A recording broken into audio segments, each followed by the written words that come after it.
Hello everyone, स्वागत है आप सभी लोगों का हिस्ट्री 5.6 में। तो ये कक्षा 12 यूपी बोर्ड भूगोल का पाठ 2 है, जिसका नाम है विश्व जनसंख्या वितरण, घनत्व और वृद्धि। तो इस पाठ से जितने इंपॉर्टेंट प्रश्न हैं उनको मैं नोट कर लिया हूं। आप लोग भी अगर नोट करना चाहें तो नोट कर सकते हैं। तो चलिए शुरू करते हैं। पहला प्रश्न इस पाठ से बनेगा कि जनसंख्या घनत्व किसे कहते हैं। या आपके बोर्ड एग्जाम में 3 नंबर के प्रश्न पूछे जाते हैं। तो बहुत ही आसानी से आप लिखेंगे, प्रति इकाई क्षेत्रफल पर निवास करने वाले व्यक्तियों की संख्या को क्या कहा जाता है? जनसंख्या घनत्व कहा जाता है। आप लिखेंगे जनसंख्या का घनत्व बराबर जनसंख्या बटे क्षेत्रफल। आपको जब आप इस तरह से लिखेंगे तो आपको 3 नंबर बड़े आसानी से दे दिया जाएगा। अगला प्रश्न आपका बनेगा, यह आपका दीर्घ उत्तरीय प्रश्न है। जनसंख्या वितरण को प्रभावित करने वाले प्रमुख कारकों का वर्णन कीजिए।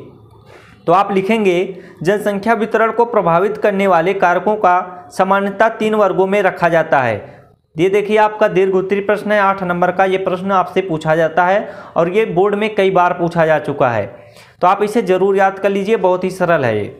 भौगोलिक कारक पहला आप लिखेंगे। भौगोलिक कारक के अंतर्गत आप लिखेंगे जल की उपलब्धता। उसमें आप लिखेंगे जल जीवन का सबसे महत्वपूर्ण कारक है, इसलिए लोग ऐसे क्षेत्रों में बसना चाहते हैं जहां जल आसानी से प्राप्त हो सके। जल का उपयोग नहाने, पीने, खेती करने आदि कार्यों में किया जाता है। अगला पॉइंट आप लिखेंगे इसी में, भू आकृति। लोग ऐसे स्थानों पर बसना चाहते हैं जहां समतल मैदान हो, यातायात की सुविधा हो, कृषि कार्य करने के लिए उचित जमीन हो इत्यादि कारक हैं। इसीलिए गंगा का मैदानी भाग सर्वाधिक सघन जनसंख्या वाले क्षेत्रों में से क्या है? एक है। अगला पॉइंट आप इसी में लिखेंगे जलवायु। यह आपका दीर्घ उत्तरीय प्रश्न है। ये जब भी प्रश्न आपसे पूछेगा तो आपको कम से 2 पन्ने का उत्तर लिखना पड़ेगा। जलवायु मानव निवास में प्रमुख भूमिका निभाती है।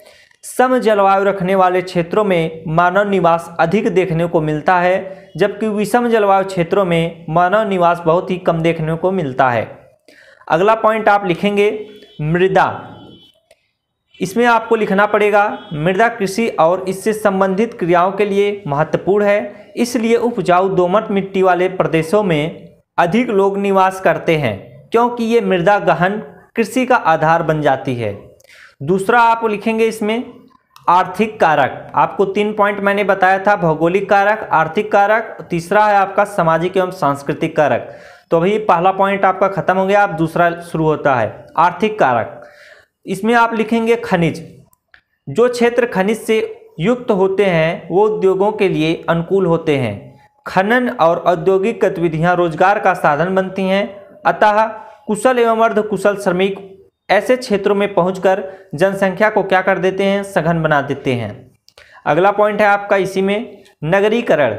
नगर लोगों को स्वास्थ्य सेवा, शिक्षा, रोजगार एवं अन्य सेवाएं प्रदान करता है, जिसके चलते लोग ग्रामीण क्षेत्रों से नगरीय क्षेत्रों में प्रवास कर जाते हैं और नगरों की जनसंख्या को क्या करते हैं? बढ़ा देते हैं। यह आपका अगला पॉइंट है औद्योगिकरण।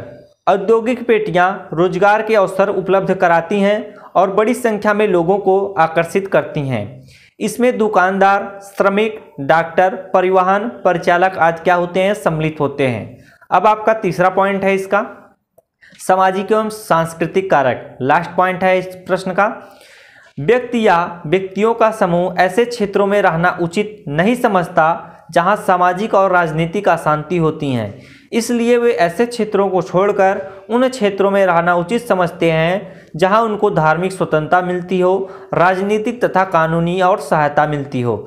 तो इस प्रश्न का उत्तर जब आप इतना बड़ा लिखेंगे तब जाकर आपको कहीं पर 8 नंबर मिलेगा। ये प्रश्न बहुत ही आसान है, इसका उत्तर याद करना, इसीलिए ये प्रश्न जो है आपको 2 पन्ने में लिखना अति आवश्यक है। मैं बहुत ही शार्ट करने का कोशिश किया, तब पर भी इतना बड़ा बना। अगला प्रश्न आपका है, लास्ट प्रश्न है इस चैप्टर का, जनसंख्या वृद्धि से क्या आशय है? आपका 3 नंबर का पूछा जाता है। तो आप लिखेंगे उत्तर में जनसंख्या वृद्धि या जनसंख्या परिवर्तन से आशय किसी क्षेत्र में निश्चित समयावधि के अंतर्गत बसे हुए लोगों की संख्या में परिवर्तन से है। यह परिवर्तन धनात्मक और ऋणात्मक दोनों हो सकता है। इस तरह से ये आपका प्रश्न का उत्तर समाप्त हुआ। अभी 2 इंपॉर्टेंट प्रश्न बचे हुए हैं, चाहे तो आप उन्हें अपने बुक से भी लिख सकते हैं। मैं बता देता हूँ, आप दूसरा प्रश्न आप इसे नोट कर लीजिए। जननांगी संक्रमण की अवस्थाओं के बारे में लिखिए। ये आपके दीर्घ उत्तरी प्रश्न हैं, आप लिख लीजिए प्रश्न, उन्हें आप अपने बुक से नोट कर लीजिए। यदि मेरे पास समय मिलेगा तो मैं आपको बता दूंगा। जननांगी संक्रमण की अवस्थाओं के बारे में लिखिए, तो आपको प्रथम अवस्था, द्वितीय अवस्था, तीसरी अवस्था आपको लिखनी होगी। प्रश्न नोट कर लीजिए आप लोग। दूसरा प्रश्न आप लोग नोट कर लीजिए, जनसंख्या नियंत्रण के उपाय। आप लोग प्रश्न ये भी नोट कर लीजिए, आपसे प्रश्न बोर्ड में पूछा जाता है, जनसंख्या नियंत्रण के उपाय के बारे में लिखिए। एक प्रश्न और आप लोग नोट कर लीजिए, माल्थस का सिद्धांत। ये आपका समाजशास्त्र में भी यह प्रश्न आपको देखने को मिल जाएगा, तो माल्थस के सिद्धांत की विवेचना कीजिए। ये भी प्रश्न आप लोग नोट कर लीजिए। तो इस तरह से आपके जितने इंपॉर्टेंट प्रश्न हैं इस चैप्टर से वो मैंने कंप्लीट करा दिया। आशा करता हूँ आप सभी लोगों को जरूर इस वीडियो से मदद मिली होगी। तो इसी तरह मददफुल वीडियो पाने के लिए आप स्टडी 5.6 भूगोल चैनल को सब्सक्राइब करिए। तो अगले वीडियो में फिर मिलते हैं एक नए टॉपिक के साथ। तब तक आप सभी लोगों का बहुत बहुत धन्यवाद।